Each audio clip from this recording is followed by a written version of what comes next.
चलिए तो अब शुरू करते हैं और जानते हैं क्या है पूरी कहानी। आज का सेशन है कि क्या 5G टेस्टिंग के कारण आई है कोरोना वायरस की दूसरी लहर।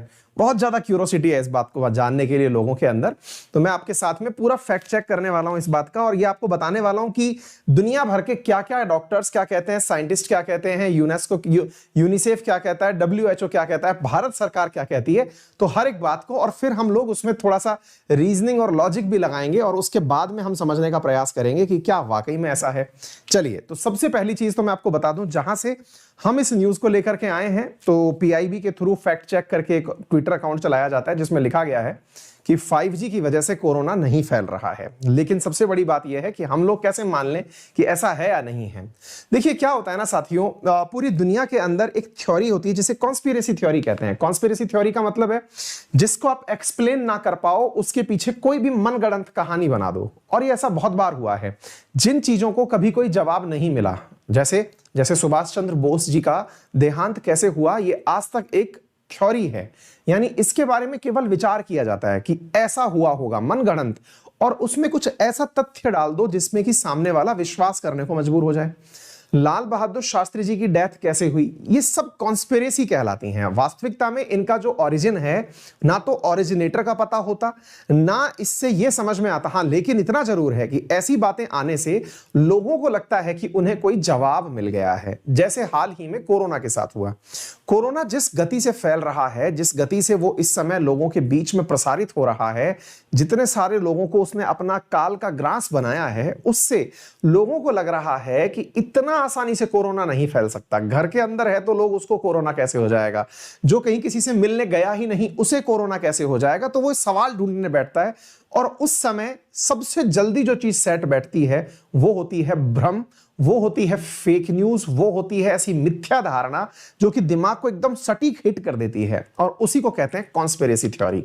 तो इस कॉन्स्पिरेसी थ्योरी के तहत ये सारी बातें जो आपको बताई जा रही हैं, अब इनका थोड़ा सा हम रिसर्च कर लेते हैं, थोड़ी तथ्य आपके सामने फैक्ट चेक कर लेते हैं, और आपके सामने जो काम मैं करने जा रहा हूं, अंत में मैं आपको वो प्रक्रिया बताऊंगा जिसके माध्यम से मैंने किया। आप भी इस प्रोसेस को फॉलो कैसे कर सकते हैं वो भी मैं आपको बताऊंगा। कोई न्यूज सही है या गलत है, ये कैसे चेक करेंगे, एंड में मैं आपको इसके बारे में बताऊंगा। तो सबसे पहली चीज सुनते हैं, वो क्या है साथियों।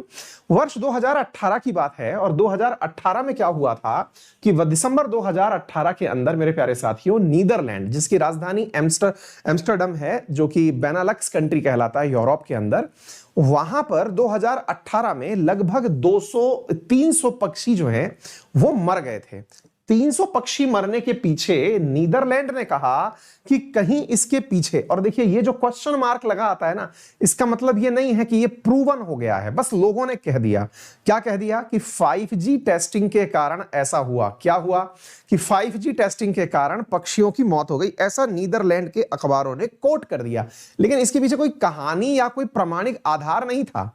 अब ये कोट किया गया, क्वेश्चन मार्क था, और ये लिखा, while it is true that a large number of birds died in Hague, the claim about the 5G experiment is false। लेकिन भारत की मीडिया ने ये 5G एक्सपेरिमेंट की वजह से 300 पक्षी मर गए, इस न्यूज में लगे हुए इस क्वेश्चन मार्क को नहीं देखा। और देखिए, कोई भी न्यूज़पेपर हो या कोई भी थंबनेल हो, वो सबसे ज्यादा व्यू कलेक्ट करने के लिए बनाया जाता है ताकि लोगों तक वो बात पहुंचा सके। बस इतना सा ये जो क्वेश्चन मार्क है, ये किसी ने देखा नहीं, और यहीं से पढ़ करके ये न्यूज निकाल दी गई, और भारत के कई समाचार पत्रों ने इस बात को प्रकाशित कर दिया कि नीदरलैंड में प्रूव हो गया है कि 5G की वजह से पक्षियों की मौत हुई। सारी बातें मैं आपके सामने लेकर आ रहा हूं, ध्यान से सुनते जाइएगा। अब मैं थोड़ा सा आप लोगों को यहां पर बता भी देता हूं, दुनिया में 5G इंटरनेट जो सुविधा है, इसका विकास शुरू ही 2018 में हुआ था। 2018 में इसका विकास शुरू हुआ था, और उसी के समय लोगों ने क्वेश्चन मार्क लगा करके ये न्यूज प्रसारित कर दी, जबकि उसकी रिसर्च में लिखा हुआ था कि यहां पर जो ये न्यूज प्रसारित की जा रही है ये फर्जी है। लेकिन फिर भी हेडलाइन को इतना कॉपी किया गया कि भारत में इसके ऊपर एक फिल्म बन गई।